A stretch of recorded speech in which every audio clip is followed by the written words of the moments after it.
Chapter 6, the topic is evolution. Today we discuss the topic is evidences for biological evolution with the help of embryology. Okay, the topic is embryological evidences. What is the definition of this embryological evidences? So it's a study of development of embryo of egg forming from egg to the adult stage conditions. அதாவது ஒரு embryo develop ஆகிற கண்டிஷன்ஸை படிக்கிறது எதுலேருந்து from எக்லேருந்து அந்த embryology of adult stage வரைக்கும் படிக்கிற கண்டிஷன்ஸ்க்கு பேர் தான் study of embryological evidences. Okay, so இதில் வந்து பார்க்குறப்ப என்ன ஆகுது அப்படின்னா embryonic development of different forms, எந்த டிஃப்ரெண்ட் ஃபார்ம்ஸ் ஆஃப் ஆர்கானிசம்ஸாக இருந்தாலும் அது அந்த டூரிங் டெவலப்மெண்ட் கண்டிஷன்ஸில் எப்படி இருக்கும், close resemblance, underline close resemblance during development of a different forms of embryonic development. Okay, for examples எல்லா ஆல் வேர்டிபிரேட்ஸில் இருக்க டெவலப்மெண்ட் ஆஃப் ஹார்ட் வந்து எப்படி இருக்கும் அப்படின்னா சேம் பேட்டர்ன் ஆஃப் டெவலப்மெண்ட் தான். ஃபஸ்ட்டு ஸ்டார்டிங்கில் அது எப்படி இருக்குது அப்படின்னா டியூபுலர் ஸ்ட்ரக்சராக தான் இருக்குது. லேட்டராக தான் அது என்னவா மாறுது அப்படின்னா இன் ஃபிஷ்ஷாக இருந்தால் அது 2 சேம்பர்ட் ஹார்ட்டாகவும், ஆம்பிஃபியன்ஸில் 3 சேம்பர்ட் ஹார்ட்டாகவும், and most reptiles crocodiles. Okay, இதில் வந்து 4 சேம்பர்டாகவும், இன் பேர்ட்ஸு, மேமல்ஸு இவங்க எல்லாத்துலேயுமே 4 சேம்பர் தான். Okay, so this is it will be indicating a common ancestry for all the vertebrates. So எல்லா வேர்டிபிரேட்ஸ்க்குமே காமன் ஆன்சஸ்ட்ரியிலிருந்து தான் அது என்னவா மாறுது, டிஃப்ரெண்ட் பேட்டர்ன்ஸ் ஆஃப் ஹார்ட் ஸ்ட்ரக்சராக மாறுது அப்படிங்கிறது. This is one of the embryological evidences of human heart development. Can you understand? The ontogeny recapitulates phylogeny, or otherwise it is called as the biogenetic law. In 19th century, the scientists they have to concluded the higher animals during their embryonic development, it can be passed through stages of lower animals, ancestors. So higher அனிமல்ஸாக இருந்தாலும் கேட்டகரிஸாக இருந்தாலும் அந்த characters எல்லாமே எதுலேருந்து தான் வந்திருக்கு அப்படின்னா from the lower animals of ஆன்சஸ்டர்ஸ்லேருந்து தான் எல்லா எம்ப்ரியானிக் டெவலப்மெண்ட்டோட கேரக்டர்ஸஸும் பாஸ் த்ரூ ஆகுது அப்படிங்கிறத 19th century ஆஃப் சயின்டிஸ்ட் வந்து கன்க்ளூட் பண்ணாங்க. Okay, so at the time Ernest von Haeckel is proponed the biogenetic law, or the theory of recapitulation. So what is the states of this Ernest von Haeckel? The life history of an individual is a briefly repeats or recapitulates the evolutionary history of the race.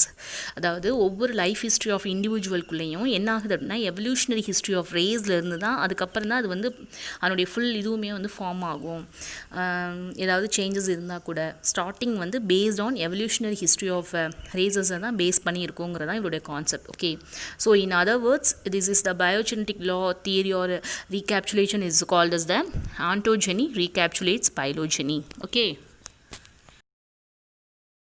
so the embryonic stages of higher animal, it will be resemble the adult stage of its ancestors. ஒரு higher அனிமலோடைய embryonic stages எதோடைய கேரக்டரோட ரிசம்பிள்ஸாக இருக்குது அப்படின்னா அதனுடைய ancestors of adult ஸ்டேஜோட ரிசம்பிள்ஸாக இருக்குது. So what are the examples is appearance of pharyngeal gill slits, yolk sac, and the appearance of the tail in human embryos are some of the examples of embryonic stage of a higher animal resemble to the adult stage of ancestors. Okay, so next is the biogenetic law. Note it ma, reason and assertion question la kepanga. The biogenetic law is not a universal. Biogenetic law வந்து எல்லாருமே யூனிவர்சலாக accept பண்ணிக்கல. So now thought that animals do not recapitulate the adult stage of an any ancestors. ஆனால் இப்போ வரைக்கும் என்ன பண்ணுறாங்க அப்படின்னா அடல்ட் ஸ்டேஜ் ஆஃப் ஆன்சஸ்டர்ஸில் இருந்து ரீகேப்சுலேட் ஆகாது அப்படிங்கிறது நிறைய பேர் நம்புகிறாங்க. ஓகே, ஸோ அதனால் பயோஜெனட்டிக் லா வந்து என்ன ஆகலை, யூனிவர்சலாக ஆகலை. Okay, so the human embryo recapitulates the embryonic history and not the adult history of the organisms. Human embryo வந்து எம்ப்ரியோ அப்படிங்கிற ஒரு இதுலேருந்து ரீகேப்சுலேட்ஸ் ஆகுதுங்கிறத அக்செப்ட் பண்ணிட்டாங்க. But not the history of organisms, எந்த ஒரு இதுவும் இல்லை. ஓகே, எவிடன்ஸ் இல்லை. So the comparative study of the embryo நம்ம இந்த இங்கே டேப்லர் காலமில் பார்க்குறோம். So various embryo comparative study பண்ணுறாங்க டிஃப்ரெண்ட் அனிமல்ஸோட எம்ப்ரியோவை. இவங்க பார்க்குறப்ப எப்படி இருக்காங்க, ஸோ ஸ்ட்ரக்சரல் சிமிலாரிட்டிஸ் எம்ப்ரியோவாக இருக்கிறப்ப எல்லாருடைய ஸ்ட்ரக்சர்ஸும் ஒரே மாதிரி இருக்குது. Examples the embryos of fish, salamander, tortoise, chick and human. So இதெல்லாமே எதுலேருந்து ஸ்டார்ட் ஆகுது? Start with the life of a single செல்லுலேருந்து செல் என்னவா மாறுது? ஜைகோட்டாக மாறி அண்ட் அண்டர்கோ த க்ளீவேஜ் மூலமாக என்ன ஆகுது? Produce the blastula conditions. பிளாஸ்டுலாக்கு அப்புறம் என்ன ஆகுது? கேஸ்ட்ருலேஷன், ஜெம் லேயர்ஸாக ஃபார்ம் ஆகுதா? அதுக்கப்புறம் அண்டர் ட்ரிப்ளோ பிளாஸ்டிக்காக மாறுது. Okay, germ layers is the triploblastic. So this indicates all above said animals have evolved from a common ancestor. ஸோ இதை வச்சு தான் நம்ம என்ன சொல்கிறோம் அப்படின்னா, இது எல்லாமே ஒரு காமன் ஆன்சஸ்டர்ஸை பேஸ் பண்ணி தான் இருக்கும், சிங்கிள் ஸ்டேஜில் இருந்து இருக்கிறதுனால. So this is the common ancestor அப்படின்னு சொல்லிட்டு comparative study of embryos of different அனிமல்ஸை வச்சு என்ன பண்ணுறாங்க? ஸோ த ஸ்ட்ரக்சரல் சிமிலாரிட்டிஸை. So this is one of the embryological evidences of evolutions. Okay,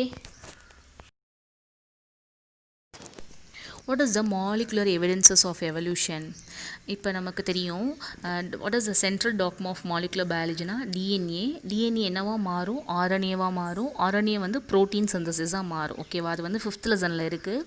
அது ரொம்ப ஒரு வாஸ்ட் டாபிக், அதனால தான் அதை வந்து ஸ்கிப் பண்ணி வச்சுருக்கேன். ஓகேவா? ஸோ டைம் கிடைக்கிறப்ப நெக்ஸ்ட்டு வந்து அனிமேஷன்ஸ் வீடியோவோட அந்த இது நம்ம பார்ப்போம். ஸோ இந்த this is the molecular evidences. So இந்த DNA, RNA and protein synthesis பேட்டர்ன்ஸை வச்சு நம்ம ஈஸியாக என்ன பண்ணலாம்? அதனுடைய எவல்யூஷனரி பயாலஜி அண்ட் பாப்புலேஷன் ஜெனட்டிக்ஸை டீல் பண்ணுறது பேர் தான் molecular evidences. I repeat, the molecular evolution is a process, is change in the sequential composition of DNA into RNA into proteins. So through these generations. Okay, so these are the molecular evolutions is the principles of evolutionary biology and population genetics. So it will be helpful to explain the clear patterns in the changes of the molecules. ஒவ்வொரு மாலிகுல்ஸ்லையும் இருக்கிற clear pattern changes clear-ஆக explain பண்ணுறதுனால தான். So this is the molecular evidences or molecular evolution. Next topic is molecular clocks. What is the molecular clocks? This is one of the advanced development of molecular biology in proteins. So it will be control the life process or conserved among the species. If it is any slight changes in the conserved molecules of DNA and RNA and protein, that is called as the molecular clocks. So what is the molecules have been studied for evolutions? One is the cytochrome C. So these are the cytochrome C is helpful in respiratory pathway, and rRNA, that is a ribosomal RNA in protein synthesis. So these are the advancement of molecular biology, advancement in development of molecular biology. I repeat, what is molecular clocks? There is a slight change in this over time, during the time in this conserved molecules of DNA and RNA and protein, that is called as a molecular clocks. What is the advance? So if it is the development of molecular biology is proteins, so these are the proteins, it will be control the life process or conserved among species. How it is the molecules is the examples to study the evolutions are நோட்டிட்மா one word. எந்த molecules வந்து study the எவல்யூஷனுக்கு help பண்ணுது அப்படின்னா cytochrome சியை வச்சு தான் நம்ம என்ன பண்ணுறோம்? ரெஸ்பிரேட்டரி பாத்வேல நடக்கிற சேஞ்சஸை ஐடென்டிஃபை பண்ணுறோம்.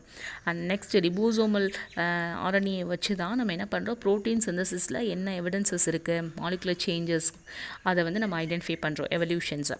Can you understand?